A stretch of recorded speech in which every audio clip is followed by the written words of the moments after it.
Yeah, thanks for joining. Yeah, I'm just doing a little bit of checking out a few things on Chat GDP um that I was curious about.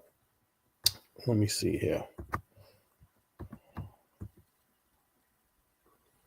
Okay, US states with the state GDPs are generally those with larger populations and strong diverse economies. Here are the top 5 states by GDP as of the latest available data.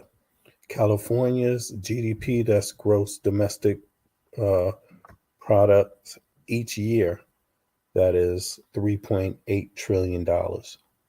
So, California, as far as business, right, tax dollars that go to the federal government and tax dollars that go to the state, they contribute, they make 3.8 trillion. I don't know how much of that goes in taxes, but that's a lot. I'm going to follow through with that. Then there's Texas, that's 2 trillion a year, right? That's the oil and gas, right? And agriculture sector, right? California would be the technology, entertainment, agriculture, tourism. They're very diverse. That's more diverse than Texas, um, because they have, yeah, well, they both have agriculture. Tourism is not that big in Texas. Okay, right. And then Silicon Valley. I wonder what kind of technology uh, Texas has. But in any case, New York, 2 trillion, global financial hub, right, with significant contributions from finance, real estate, media, tourism, particularly in New York City. Florida, GDP around 1.5 trillion. Okay, Florida is number 4. Agriculture, international trade drives Florida economy. What is that? Banking, maybe? Is that international banks? Trade, international trade? What kind of trade is that? I'm curious. Miami serves as a getaway to Latin America for business and trade. Oh, okay. Is that what they mean? All right. Right. So a lot of exports from the U.S. go out from there and come in from South America or what? But in any case, or Central America. All right. Illinois is number 5. I didn't know Illinois was number 5 top GDP in the country, 1 trillion a year. Illinois benefits from diverse sectors, including finance, right? That's Chicago banking, right? Manufacturing, okay. What kind of manufacturing? And agriculture. Okay, they do agriculture in Illinois. Okay, with Chicago as a major economic center. Right now, let me see here. What states have the lowest oh, no, I don't want to do that. What states have the lowest household damn, I spelled that wrong. Household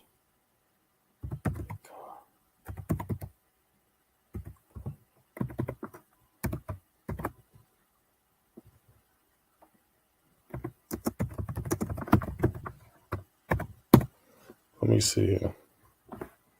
States with the lowest income per capita uh, are those generally with smaller economies, higher poverty rates, or economies focused on lower wage industries. Here's some states that typically rank among the lowest per capita income. Mississippi. Mississippi has one of the lowest household incomes per capita, with a heavy reliance on agriculture, forestry, and some manufacturing sectors. Poverty rates are high and access to high paying jobs. I'm pretty sure if I look at this map, I'm pretty sure Mississippi, yes, Mississippi voted for Trump. But what's interesting is that you hear them saying it's inflation, and I don't know. Are they also saying that it's the border? I don't know, but or immigrants. But Mississippi is the lowest in the country.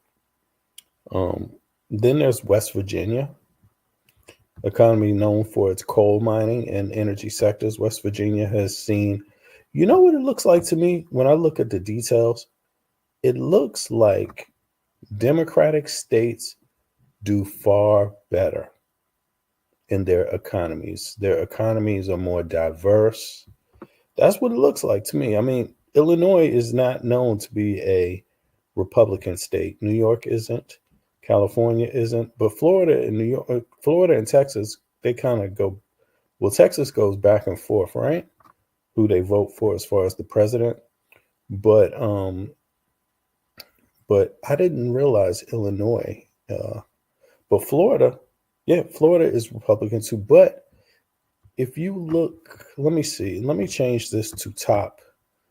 Let me change that question to something else, to highest GDP, top 20 GDP states with the highest GDP. Let me go to top 20 because I was top 4 or 5, right? Now let me see what it says about top 20 so we can get a better look. And the reason why I'm asking that, so folks can see, is that I'm looking at the electoral map and voted for Trump and trying to draw a correlation between comments. Like a lot of their comments were about the economy, inflation, and immigration. So I'm looking at a map to see where it is in the country that physical state is. And also I'm looking at some data to try to get a sense of what it's like for the people in those areas in terms of the economy. You know, not that there's aren't other nuances. Like there could be a poor person that's perfectly happy with their life. I'm not talking about y'all. I'm talking about the people that complain about the economy. So, you know, so much that they voted for Trump, right? So this is the top 20. This is the highest. So you got California, Texas, New York, Florida, right? Illinois, Pennsylvania, Ohio, Georgia, New Jersey, North Carolina, Washington. You know what's very, very funny? I'm starting to see a pattern here. Actually, look, if you remove these top 5 and you just look at the rest are very close. From Minnesota, these are the ones I want to focus on. From Minnesota to Pennsylvania, right? These are under $1 trillion. But again, now when we look at these states, right? Look at that. Illinois is not that far from Pennsylvania. Or let's say Pennsylvania is not that far economically from Ohio, right? But let's see. Top 20 lowest minimum wage states. Top 20 states with the lowest minimum wage. I want to try to find out who, you know, in terms of the GDP per year in each state, how does the minimum wage add up? Because see, this will be a clear thing that, like, maybe some of the states could say that, oh, the cost of living is why the minimum wage is lower. But look, but your GDP has got to say something about what your minimum wage should be, right? Look at this shit. Look at this. Okay, so this is what, oh my goodness, man. Hey, folks, I mean, there is really a correlation here. Although Pensacola, Texas, okay, they're down there. They're still down. But look, it's really strange how I could see some differences here. Let me go back. We got this. Let me just rock this one off here. Let's play it. It's right here.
Look at this.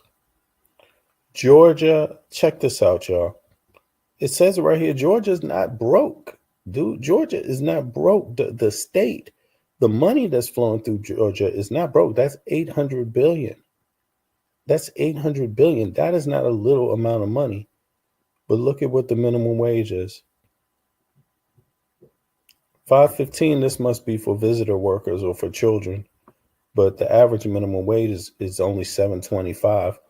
That's supposed to be the federal guideline, 725, which was created in 2009, but has not gone up in these states that have it since 2009 either. If your minimum wage is 725, it hasn't gone up since 2009, since the feds set that rate.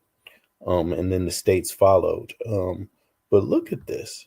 This is interesting. So Georgia, although they make 180, they almost make 100 billion a year, 800 billion a year. Their minimum wage doesn't reflect how much they make. And check this out. There's places with smaller GDP that got a higher minimum wage than that. DC is a smaller GDP. It's got a minimum wage that's higher than that. Maryland, I don't even think, where is Maryland in this list? Look at this. You see? This is the top. Now look. Georgia is above Maryland, yet their GDP is lower than Maryland. I hope you see what I'm saying? Georgia's GDP is actually lower than Maryland's. Why do you think Democratic states have a higher, I'm sorry, not GDP, minimum wage? The minimum wage in Maryland, the GDP in Georgia is higher than Maryland, but the minimum wage in Maryland is higher than Georgia. Why do you think that is? Anything to do with their state representatives being Republican? I find that to be an oxymoron right there. But let me go and see if I can pick out a few others here. Okay. Wyoming, let's see here. Well, Mississippi is at the bottom, so we understand that. Mississippi is just, they don't even come up on the radar here, so we leave that out of it. Who else? Let's see here. How about Ohio? Let's go to Ohio. Oops. Did that change? Ohio, right? Is Ohio here?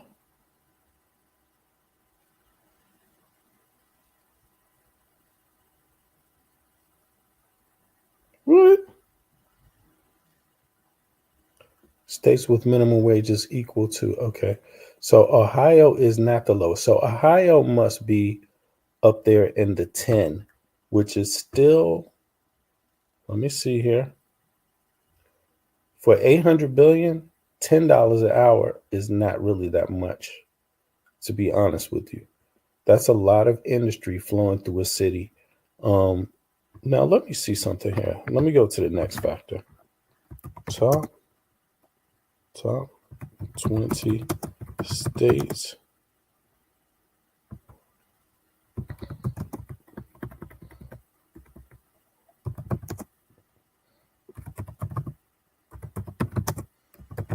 income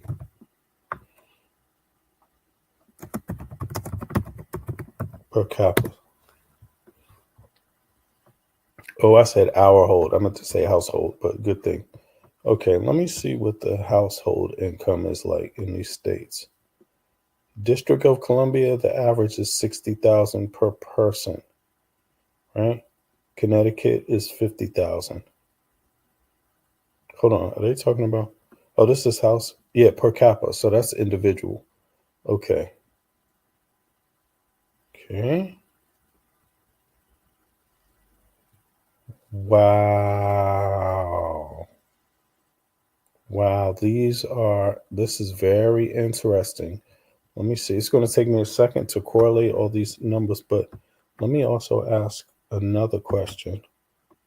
Top 20 lowest household.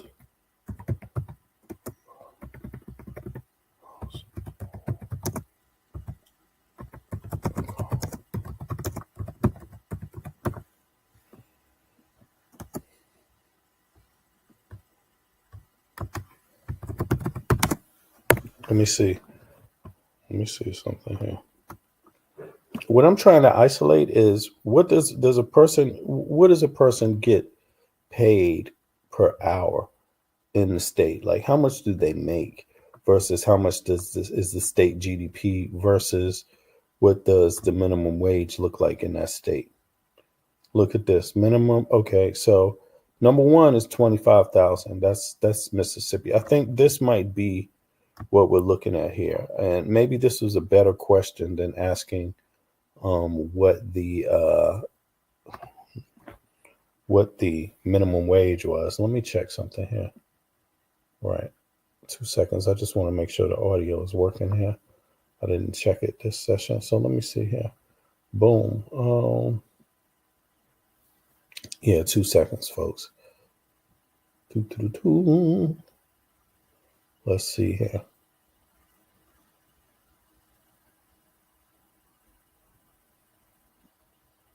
So I just want to make sure the audio. Okay, yeah, check. The audio is good. Now, you can see here, if you look at this map, this gives you a good idea of what life is like, how people feel. And now people may not want to admit that the amount of money they take home connects to how they feel in a capitalistic society like the US. Very, very, very, like most Western nations are capitalistic, but the United States is the most capitalistic, or it's got to be top one or two. And the reason why I say that is because what people get from their taxes, the everyday person, after they come home from a average job, they don't seem to get a lot out of their taxes like persons that live in other Western states, Western nations. I mean, so this is the reason why I'm looking at this. So you could clearly see if we look at this electoral map, we can clearly see. Let's see here. Let me take a look at it. Let's go to the first state. Let's say Mississippi. Mississippi, 25,000. That's what the average person makes per capita, 25,000. And Mississippi is here in the South. It's there. It looks like an MS. If you could, here it is right here. MS. That's Mississippi, right? 61% of the people voted for Trump, but they said it was inflation. But people in Mississippi per capita make 25,000 a year. Now, let's go to a place like, if you go to one of the blue states, let's say Virginia, right? Not West Virginia, but let's just say Virginia. Virginia is not the lowest, so it didn't even come up in my list. It's not even one of the lowest. So we'll go with one of the other ones. But I'm pretty sure since it's something like a $14 or $15 minimum wage, I'm sure it could be close to double this, like 40,000. I think Virginia might be 40,000 a year, right, per capita. But let's go to the next state, West Virginia. That's 26,000. Damn, they doing better. West Virginia, Ain't that the Appalachian Mountains? West, you can see that. That's right here. West, 70%. They make 26,000, right? And opposed to close to them, DC is like 60,000 a year. Okay. Each person. Now let's see here. Arkansas, 27. All of these are red states, y'all. I mean, you have to really see this. These, maybe New Mexico teeter totters, sometimes South Carolina, sometimes some of these states, North Carolina might teeter totter, right? Arizona also might teeter totter. But you can see the per capita income is not that great. It's not that high. But if you were to, let me go back and look at this figure right here. Look at what the minimum wage is in these places too. That's $7 for all of these. All of these places, the minimum wage is $7. Damn, that's crazy. Now let me see here. Now, if you look at, okay, let me see, Minnesota, Indiana, okay, Arizona. Look, Arizona is 500 billion, right? That's not bad. But if you go and you check out Arizona, let's see what Arizona's minimum wage is. Okay, it's not on here, so it's obviously not the lowest. But let's go down to here to Arizona and look at the here it is right here. Arizona, 32,000 per capita average household income. So you could see there's something strange there. If you ask me, 500 billion, 32, I mean, I could tell you corporations are doing great in the United States of America. But people don't seem to be able to, the average citizen in these states that vote for Trump, they don't seem to understand the, like, they don't seem to understand what they pay taxes for, right? I mean, when you ask Americans, what do you pay taxes for? What do you get from your taxes? A lot of them would not be able to tell you. I mean, if you ask them a different question, like, what is bad in your state? They could tell you what's bad. But if you ask them, a completely different question, like what are your taxes supposed to pay for? They can't tell you. But a lot of times the things that they say are bad in the state, taxes are supposed to pay for. But it's for like likely run down, like the school systems run down. Um, even infrastructure often run down in some of these states. You know, it just seems, well, right now because of you know climate change, the disasters seem to be getting a little more extreme. I'm starting to wonder if a lot of people didn't come out to vote because of the disaster. That's what I'm curious about, because of the hurricane, back-to-back hurricanes during the election cycle. I'm a little curious about that myself, but yeah, it doesn't seem like Americans that vote largely connect their taxes and juxtapose that in their earnings with that of industry. Um, Now, the GDP is going up, and it's not going to be low when Trump gets into office, but it's going to drop. They suspect it's going to drop, and inflation is going to kick in like a year after Trump. Same thing as last time. A year after he's in office, something will happen. The decisions he's making will begin to sink in and have an effect. But to me, it just seems overall like the feeling of the economy has a lot to do with how states manage the corporations and the companies that are working, that are getting a license to operate in their states. You know, um, it seems like it to me, because overall the GDP doesn't seem. I mean, the minimum wage, the household earnings per capita, they don't seem to match up to the GDPs of the states. And yeah, it just seems like anytime when your state has a GDP that was set like 2009, that's almost 20 years ago, um, and the GDP rises in the US $1 trillion every year, pretty much, or more at times, at least by a trillion. It seems like the minimum wage would have increased. So in 20 years, you got 20 trillion more in GDP, but in 20 years, you didn't get a minimum wage higher.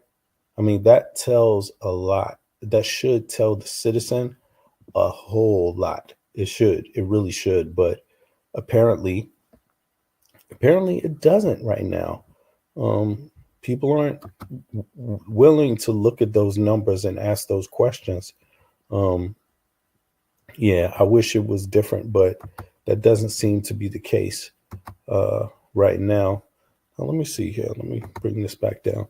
Yeah, but I hope people at some point get to correlate that. It seems like in the democratic states that they get this. They understand the world a little bit more. They seem to see that other nations have higher GDPs, um, have no, I'm sorry, higher minimum wages with lower GDPs, and it seems like they get with that lower GDP and with that higher minimum wage, states, countries are still able to provide universal health care, education, free education on all levels, technical, college, and all of these things, right? Um, it seems like they're able to provide citizens for their taxes, of course, for the tax dollar, this a lot more with a smaller GDP, and with lesser growth, they seem to be able to offer more to the average person, where the USA GDP has been rising, rising, and rising. But for example, the minimum wage hasn't risen, right? The minimum wage doesn't seem to have risen in those same states, and it just kind of makes you wonder why. Like, are the governors and the business people doing right by the people of the state? I mean, forget the what do you call it? The Forget what the president does, right? Because the president is not really responsible. Oh, matter of fact, I'm sorry, I didn't even turn the chat on. Shit, let me turn the chat on, yo.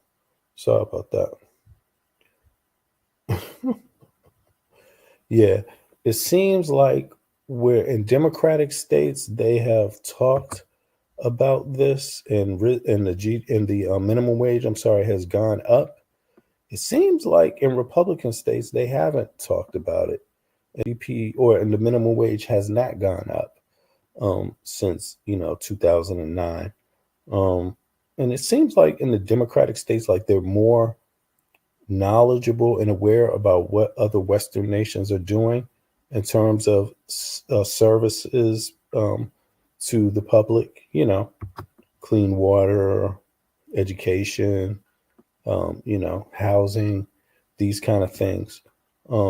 Yeah, sorry if I haven't responded to the chat. It's because it hasn't opened up on my side yet.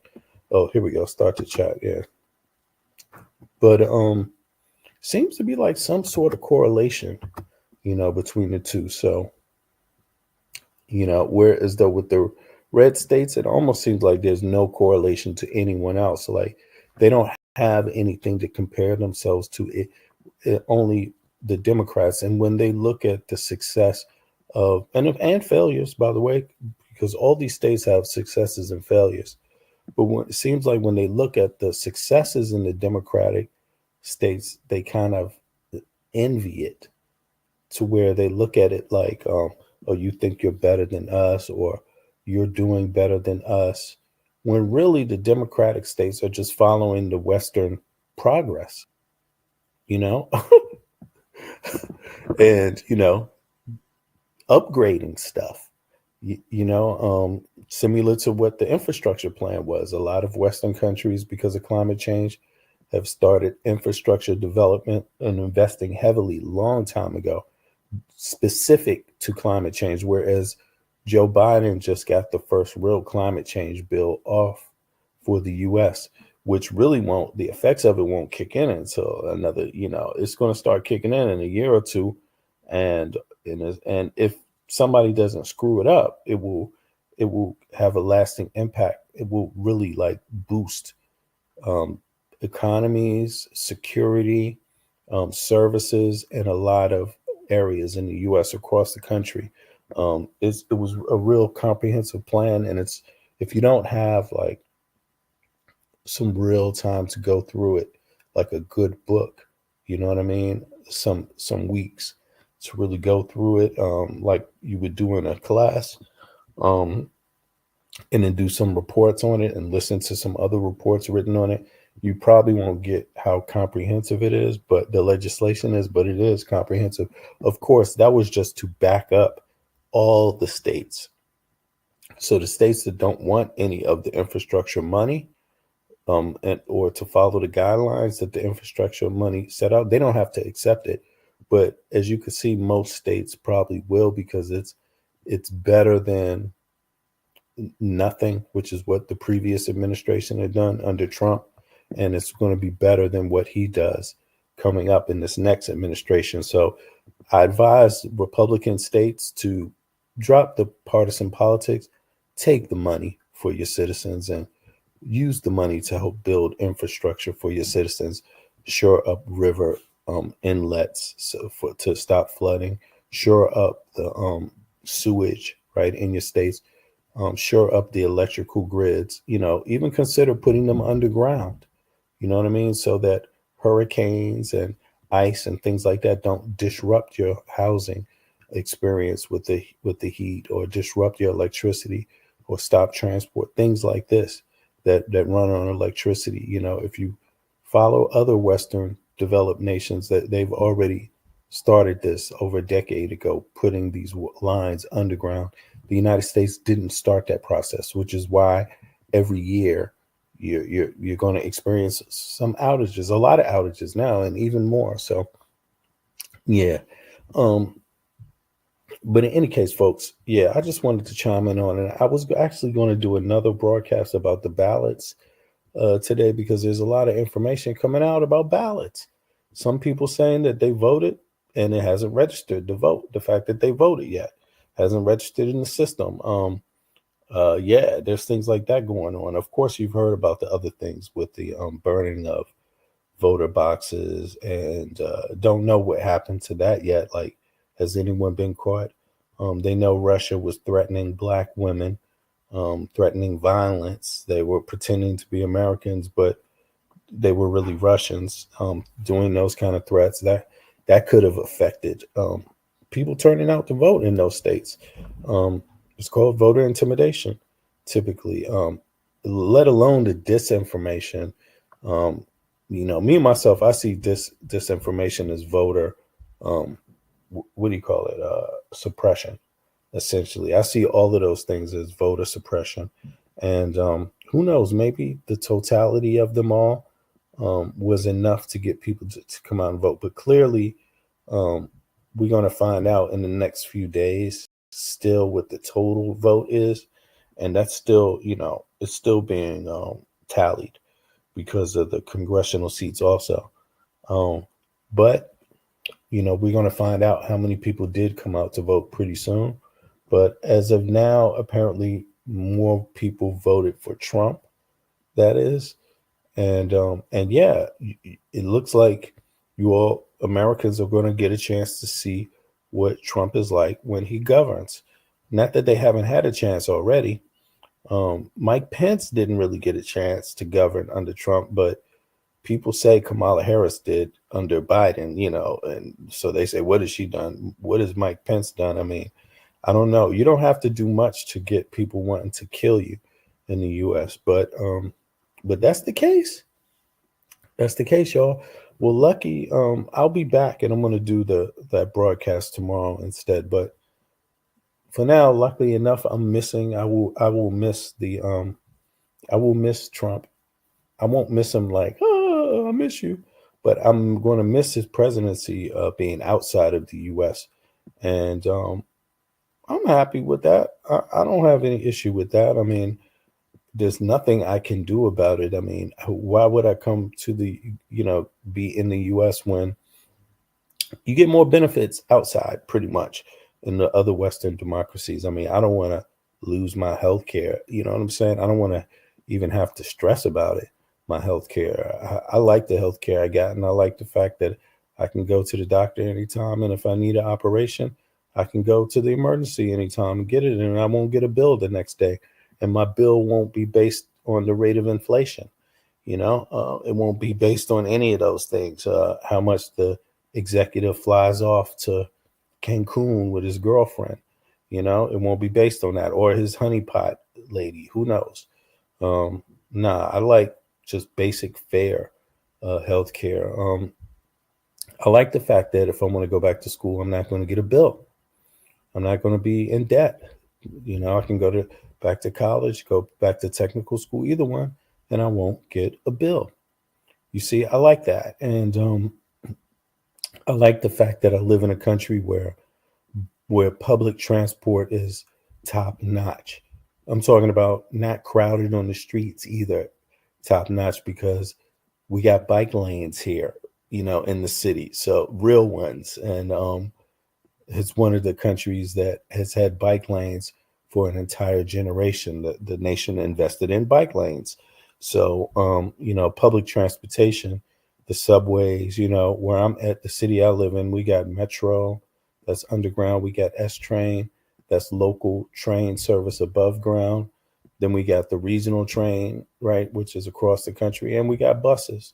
You can get to the airport. I can get to the airport in 15, 20 minutes on the same metro line, right, that I live on, and go directly into the airport, not have to walk a distance or anything. No, take the train exactly to the terminal. Boom, I'm inside of the terminal because I just got off the metro. This kind of thing. I mean, public transport has been organized pretty well where I'm at. And even though I'm in the capital of the United States, it's not organized that well with the transport. It's horrible. And it's not the only place. I'm not dissing it. I love DC. DC is a fly city and culturally a very strong city, and a lot of good people. But it is in the U.S. So they have their fights and struggles with institutions too. And people live in DC, come from all over the country. So a lot of them got student debt if they made it that far. You could see a lot of, matter of fact, wait a second, 2 seconds. What did I do here? Let me, 2 seconds. Don't go anywhere.